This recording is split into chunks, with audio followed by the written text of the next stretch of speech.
इन जातियों में जो भी जन्म लेगा वो अपराधी माना जाता था। एडवोकेट जयमल सिंह और जो भी बच्चा पैदा होता था उसको अपराधी का टैग दिया जाता था। एक घुमंतू समाज से ये बिलोंग करते हैं। ऐसे ही वो बच्चा 10-12 साल का होगा जन्म के बाद, तो उसके माथे के ऊपर एक लोहे का गर्म सिक्का चिपका दिया जाता था। नमस्कार दोस्तों, मैं आपका साथी सुनील चौहान एक बार फिर से एक बहुत ही प्यारी सी वीडियो के साथ आपके साथ जुड़ चुका हूँ। भिवानी न्यूज़ 24 के इस प्यारे से प्लेटफॉर्म के माध्यम से दोस्तों हम आपको शहर के बारे में दिखाते हैं, कलाकारों के इंटरव्यूज दिखाते हैं, तो इस शहर के अंदर क्या कुछ घटित होता है वो सारी वीडियोस दिखाते हैं। लेकिन आज ये जो वीडियो है ना सर, ये बिल्कुल हटके रहने वाली है, क्योंकि हमारे साथ इसमें मौजूद है एडवोकेट जयमल सिंह। एडवोकेट जयमल सिंह, आप सोचोगे कि भी एक एडवोकेट का इंटरव्यू सर बहुत ही मायने रखता है। इसमें हम इनकी कंप्लीट डिटेल आपको जानने का प्रयास करेंगे। भाई एक घुमंतू समाज से ये बिलोंग करते हैं, तो सारी डिटेल सर से लेंगे। भाई हमारे साथ लास्ट जरूर बने रहिएगा। नमस्कार सर, कैसे हैं? मैं ठीक हूँ, आप बताएं। सर बहुत बढ़िया।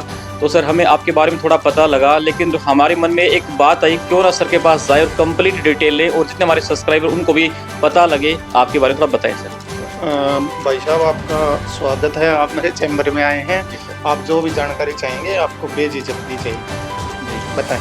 सर आपका हमने पहले भी एक इंटरव्यू देखा था, उसके अंदर हमें पता लगा कि आप घुमंतू समाज से हैं। तो हमारे मन में पहली बात तो यही आती है कि घुमंतू समाज की जो, जैसे भाई हम कास्टिज्म के ऊपर तो बात नहीं करेंगे सर, लेकिन फिर भी भाई बात आ ही वही जाती है। भाई एक निचला तबका होता है, एक बिल्कुल भाई कहें भाई आज यहाँ कल वहाँ, उनका कोई परमानेंट रहन बसेरा नहीं होता। तो आप उस समाज से आते हैं, लेकिन हमारे मन में ये झिझक था, ये सवाल था, हमने देखा जरूर आपका इंटरव्यू, लेकिन हमें तसल्ली नहीं हुई। तो उसी के लिए हम यहाँ पे आए। थोड़ा कंप्लीट डिटेल से बताएं भाई, आप उस समाज से हैं, बिलोंग करते हैं, कैसे आपकी शिक्षा हुई, कैसे आप यहाँ तक पहुँचे? देखिए, मैं आपको बताना चाहूँगा, हमारा जो समाज है वो विमुक्त घुमंतू है जी। कुछ घूमने वाला समाज है। विमुक्त का मतलब है कुछ छुपी हुई जातियां हैं, जो आप जिनके नाम आपने नहीं सुने होंगे शायद, जिन जातियों के नाम, तो उनको विमुक्त घुमंतू जातियां कहते हैं। अपने देश को आज़ाद हुए लगभग 77 साल के आसपास हो गए, लेकिन जो ये जातियां थी इनको आज़ाद होने में काफ़ी समय लगा था। ये 15 अगस्त 1947 को देश आज़ाद हुआ था, लेकिन ये जो जातियां हैं ये 31 अगस्त 1952 में आज़ाद हुई थी। इनके ऊपर आपराधिक एक्ट लगा हुआ था पहले से। 1871 में एक कानून बना था, वो इन जाति के ऊपर लगा दिया था। यानी इन कास्टिज्म इनको स्पेशल टारगेट करके ही वो मतलब एक्ट लगाएगा, तो सही? जी बिल्कुल, इनको टारगेट किया गया था, क्योंकि ये वो जातियाँ थी जिन्होंने देश की आज़ादी में ब्रिटिश सरकार के नाक में दम कर रखा था इन जातियों ने, और अंग्रेजों से लोहा लेने में ये जातियाँ काफ़ी आगे थी। इस करके ब्रिटिश शासन ने इनके ऊपर काला कानून लगाया था, और इन जातियों में जो भी जन्म लेगा वो अपराधी माना जाता था, अपराधी घोषित किया जाता था, और जो भी बच्चा पैदा होता था उसको अपराधी का टैग दिया जाता था। मान लीजिए हमारे समाज में 10-12 साल का बच्चा है, तो उनकी पहचान इस तरह से की जाती थी कि जैसे ही वो बच्चा 10-12 साल का होगा जन्म के बाद, तो उसके माथे के ऊपर एक लोहे का गर्म सिक्का चिपका दिया जाता था, जिससे ये लगे, ये उसकी पहचान थी कि ये विमुक्त घुमंतू जातियों में से है, आपराधिक जातियों में से। सर ये बातें सुन के मतलब हमारा भी हमारे रोंगटे खड़े हो जाते हैं सर। तो ये सब मतलब आपकी जो कास्ट है, आपकी जो जाति है, उन सब लोगों ने इन सब बातों को सहन किया है। तो सर कितनी सच्चाई इन बातों में? देखिए, जो मैं बातें बता रहा हूँ ये सच्चाई है बिल्कुल। आप करनाल के बालक राम शासी हैं, बड़े प्रसिद्ध व्यक्ति हैं वो, उनके पास आज भी लाइसेंस है। और आप प्रदेश सत्र की हम बात करें, अगर आप घूम के देखेंगे तो बहुत से लोगों के पास ये लाइसेंस आपको मिलेगा, कि जिनके पास अंग्रेजों के टाइम का लाइसेंस था। वो लाइसेंस इस प्रकार का था कि अगर आपको कहीं भी आना जाना है, अपने रिश्तेदारी में, गांव गोहांड से बाहर जाना है, तो वो आपको थाने के अंदर, रजिस्टर के अंदर मेंशन करना होता था कि मैं इतने दिन के लिए गांव से जा रहा हूं और इतने दिन वापस आऊँगा। मतलब ये सब बातें, तमाम जो बातें आप बता रहे हो, क्या अब भी हैं या पहले ही थी जब भाई बात आज़ाद हुआ था 1952 तक ही ऐसा हुआ, या अभी भी ऐसा होता है? देखिए, कोई भी चीज़ अगर लागू होती है जी, तो उसका है ना दंश कहीं ना कहीं झेलना पड़ता है। आज वो चीज़ें तो लागू नहीं है, लेकिन उस समय जो पिछड़ गई थी ये जातियाँ, वो दंश अभी भी झेल रही हैं। अब इन जातियों के पास शिक्षा का, रोजगार का, आवास का साधन नहीं है, तो ये बिल्कुल पिछड़ गई हैं, समाज से अलग थलग रह रही हैं। बिल्कुल इनका रहना सहना एक तरह से अलग ही मान लीजिए आप।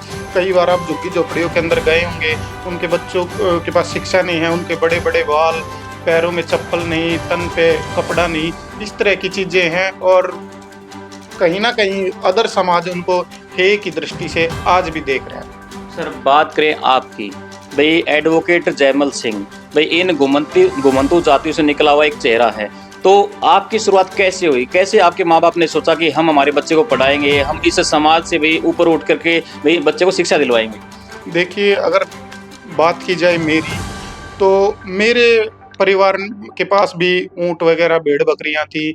मेरे पिताजी ने की एक सोच के कारण आज हम आगे बढ़ पाए हैं। मेरे पिताजी का सपना था, कहीं ना कहीं वो शहर से जुड़ के आना जाना रहा, चाहे वो मजदूरी के लिए आना जाना हो, या फिर मेरे पिताजी बाद में तो बिजली बोर्ड से में सर्विस लग गए थे, रिटायर्ड हैं हम।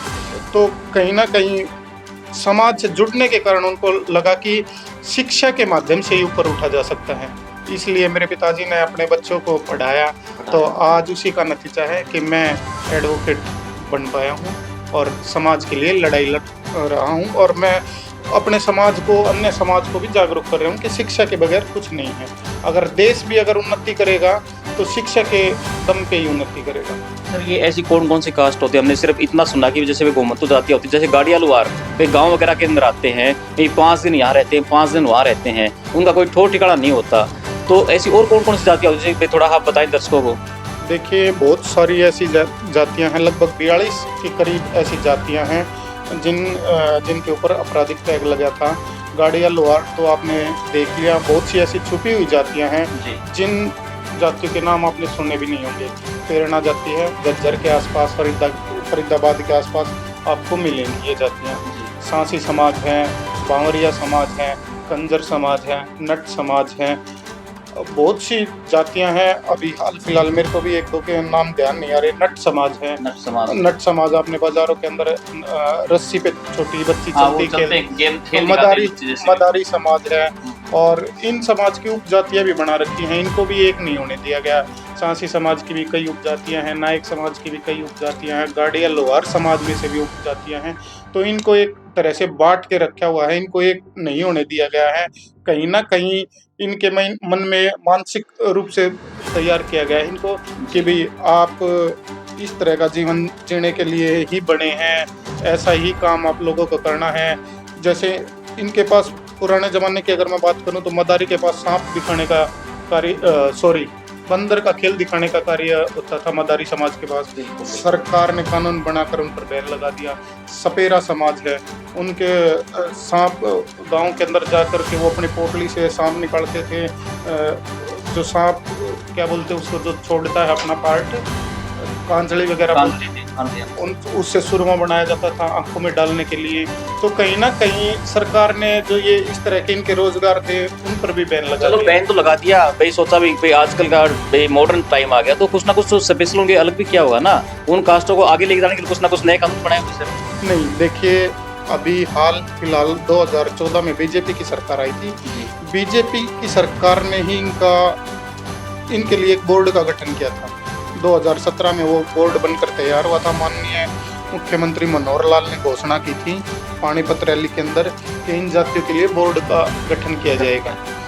बोर्ड बना दिया। बोर्ड के पास वो पावर, वो शक्तियाँ नहीं दी गई जिनसे इन समाज को ऊंचा उठाया जाए। बजट के सुविधा नहीं दी गई। मैं उस बोर्ड का मेंबर रहा हूँ, 2017 से 2020 तक मेंबर रहा हूँ, 3 साल का कार्यकाल था हमारा। तो बोर्ड के पास वो पावर नहीं थी। अब अगर अनुसूचित जाति की तर्ज पर ही इनके लिए एक आयोग का गठन किया जाए तो ये मेरे ख्याल से ये जातियाँ आगे बढ़ सकती हैं। और शिक्षा के अगर इनके अंदर अलग जगह दी जाए तो ये जातियाँ मुख्य धारा में शामिल हो जाएंगी, इनकी विचारधारा मैच हो जाएगी अन्य समाज से। जी सर, बात करें आपके जीवन के आधारित ही हम बात कर रहे हैं यहाँ पे, तो जैसे भाई आप आज इस लेवल पे हो तो क्या आपके मन में ये आता है कि अभी मैं तो ऊपर उठ गया, भाई अब मैं इस समाज से दूर हट जाऊंगा, या अभी मन के अंदर एक लालसा होती है कि मैं मेरे समाज को जिन के अंदर मैं रहा हूँ, पला बड़ा हूँ, कि मेरा परिवार इस धारा से मुख्य धारा में आज आ गया है, तो मन में कुछ लालसा तो सर रहती होगी कि उनको भी थोड़ा ऊपर उठाया जाए? बिल्कुल, मेरे मन में पूरी लालसा है। मैं अब मेरे से जो बन पड़ता है मैं वो कार्य कर रहा हूँ। और कहीं ना कहीं कौम के लिए काम करना, समाज के लिए काम करना एक बड़ी बात होती है। ऐसा नहीं कि आज मेरा पेट तो भरा हुआ है और मेरे अन्य भाई भूखे सो रहे हैं, तो वो चीज़ें नहीं होती। हमें थोड़ा बहुत उनके लिए भी काम करना पड़ता है। हम उनके लिए मांग उठा रहे हैं, सरकार से डिमांड कर रहे हैं। ये ही इस तरह के कार्य मैं उनके लिए कर रहा हूँ। और मैं शब्द का प्रयोग में शायद गलत कर गया, हमारे एक टीम है, जुड़े हुए हैं, हम आपस में एक दूसरे से बात करते हैं। जो पढ़े लिखे हैं 2-4 व्यक्ति, 10-12 व्यक्ति, हम एक दूसरे से विचार विमर्श करके इस समाज को ऊंचा उठाने का प्रयास कर रहे हैं। समय समय पर सरकार से मांग कर रहे हैं। माननीय मुख्यमंत्री नायब जी से अब मुलाकात करके इस बारे में इस समाज के लिए कुछ मांगे रखी जाएंगी। जी धन्यवाद। तो दोस्तों ये हमने आपको दिखाया। इस समय एडवोकेट जयमल सिंह के साथ हम मौजूद थे। भाई ज़्यादा समय हम इनका नहीं ले सकते क्योंकि भाई और भी तमाम इन्हें अपने काम रहते हैं।